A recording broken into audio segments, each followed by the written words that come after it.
Hello YouTube people, ito na naman po ang inyong abang lingkod, si Ethan Craftsman. Let's transform Star Leader TW1022 Ultra Magnus na tinatawag na si Ultra Magnus. So, ang transformation po niya ay ganito po ang ano niya, ang sequel niya. Unang-unang gagawin po natin itong sa legs. Parang iikot mo po ng ganyan yan.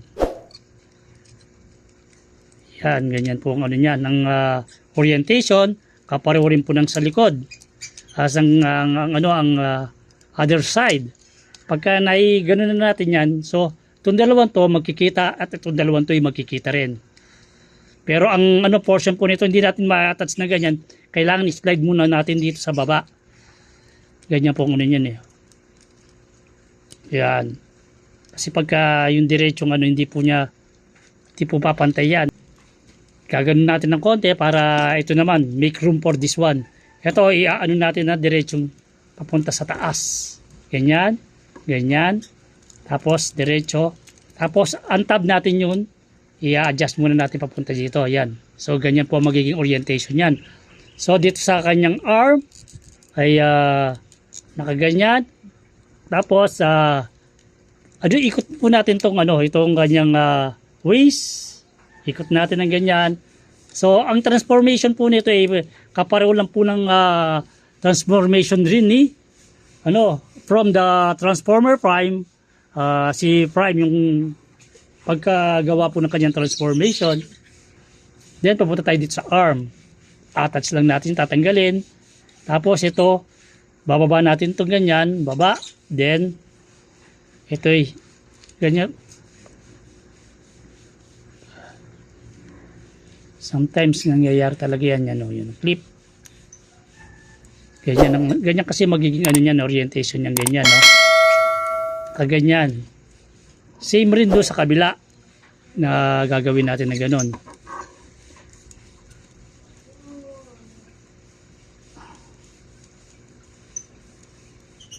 Tapos, itong niya ito, tatanggalin natin itong pagka-jack dito, yan gaganyan yan. Kapareho rin ng yan eh, ng Transformer Prime, na yung kanyang transformation ay ganyan rin ang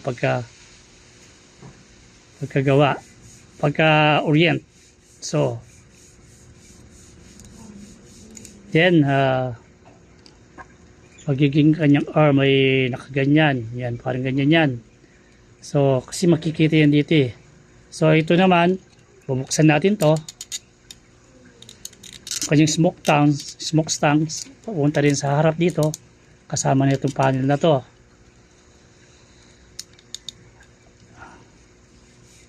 Tapos dito i-adjust natin yan, ibabali natin ng konti yan, just like that, para maging diretso ng ganun.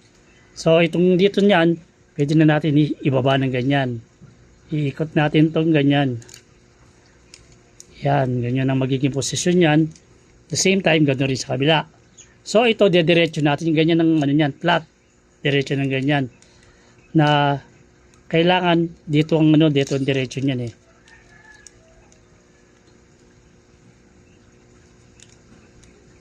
Ganyan ang magiging orientation niyan. At the same time ito. Yan, ganyan. So kung nakita nyo ganyan ang ganyan ang magiging orientation niyan. Ito nandito sa baba. Tapos ito, pwede na natin i-ganyan yung tanks niya. So, ganyan ang orientation. Tapos, yung kabila, ganyan rin ang gagawin natin. I-adjust na natin to.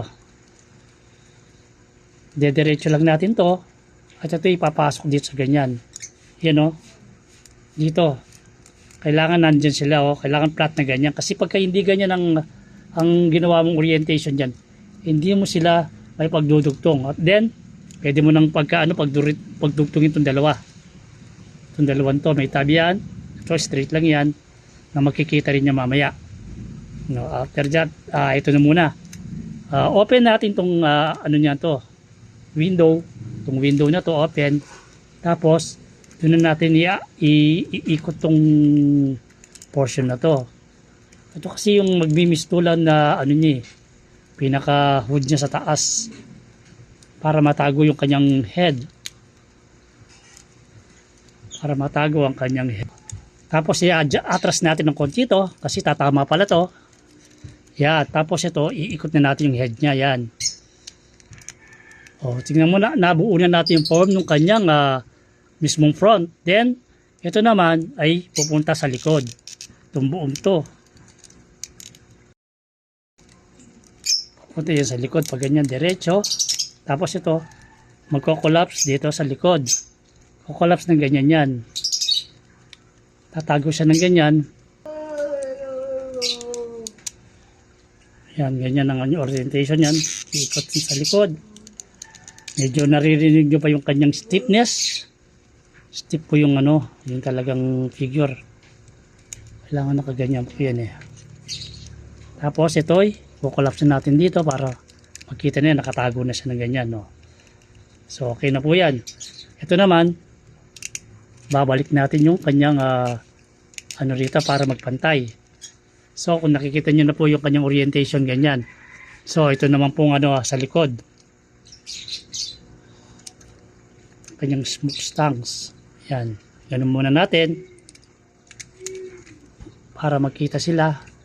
Collapse. May tab rito at may tab ron. Yan. Ganyan pong orientation yan. Pareho rin po yung sa kabila. Para magandang tignan. Kasi yung gap yun. So, nung nagawa na natin ng ganyan, ito na lang yan. Itong dalawa, pagkikitain muna natin yan. Yung nakita na sila. Tapos, bend muna natin yan. Kasi, papasok po yun sa cavity rito sa may baba.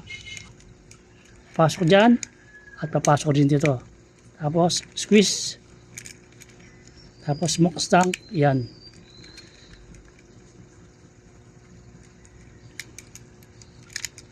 O, nakita nyo yan. Yan, o. Ganyan na pong itsura niyan. So, ito naman pong itong grill niya sa harap ay magkikita po dalawa yan.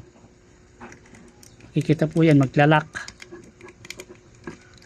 Then, the final touch is this one. Ito, nakikita nyo yan, may gatla ron. Papasok ron. Ano sa kabila?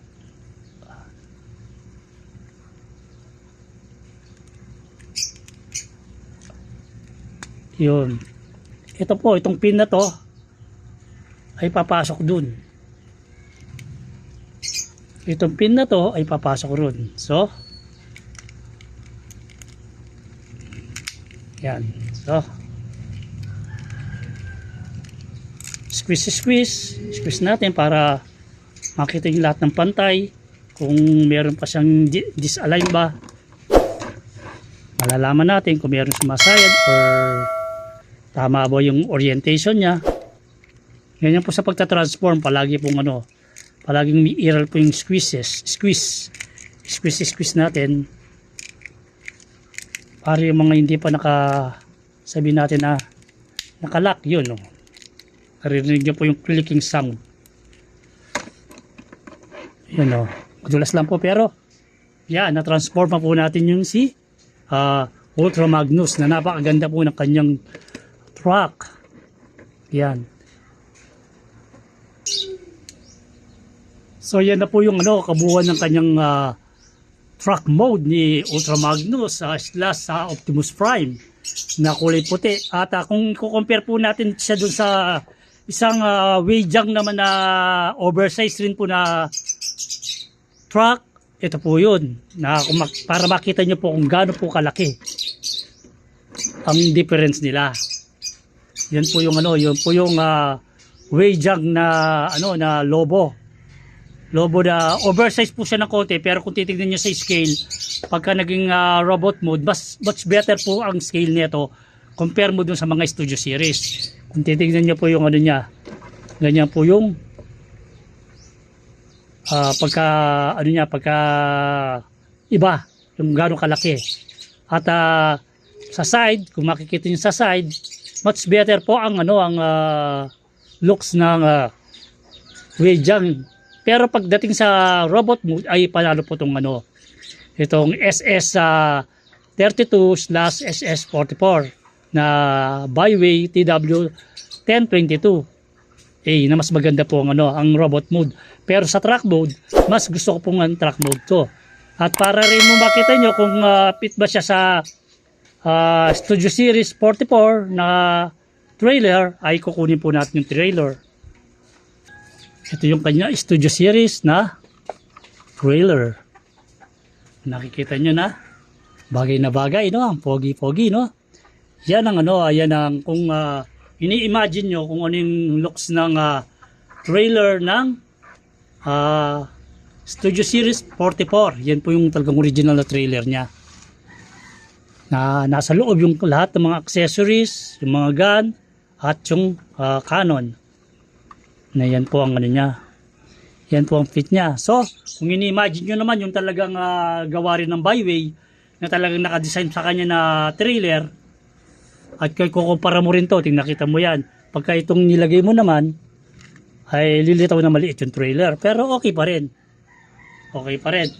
Pero may papakita ako sa inyo na much better na trailer. Itong gawa rin ng ano rin ng Byway, CY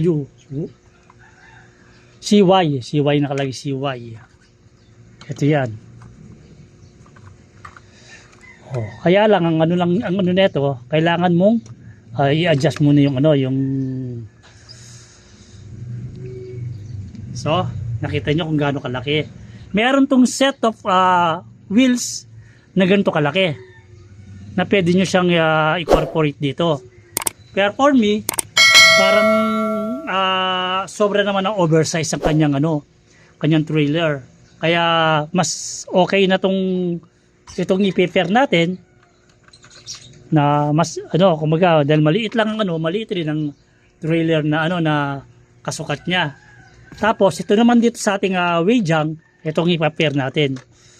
Na much better siya. Na hindi lumalayo yung kanyang let's say yung kanyang gulong, sabihin natin. Kaya kung gagawin natin to, just to compare with, yan, nakikita nyo kung ang pinagkaiba ng kanilang sizes. Original na SS44, at ito yung gawa rin ng Byway rin na may gawa niya, yung CY1 yata nakalagay ng code niya. Yun yung trailer na kasama ng Byway rin na jetpack na yung nito, top nito nagiging jetpack nito, pero on other review doon natin papakita natin kung paano magpipit yung jetpack na yan. So I hope you enjoy nyo na yung transformation natin, at marami nagtatanong na mga kapwa natin Pinoy dyan, wala bang review na Tagalog? So binigyan ko po kayo, ito na po yung review ng Tagalog. Kasi mostly napapanood natin English or ibang lengguwahe, pero ngayon gamit natin yung salitang Tagalog para mas lalo maintindihan ng ating mga fellow Filipinos there na mga may hilig rin sa Transformer toy collection or other toy collecting.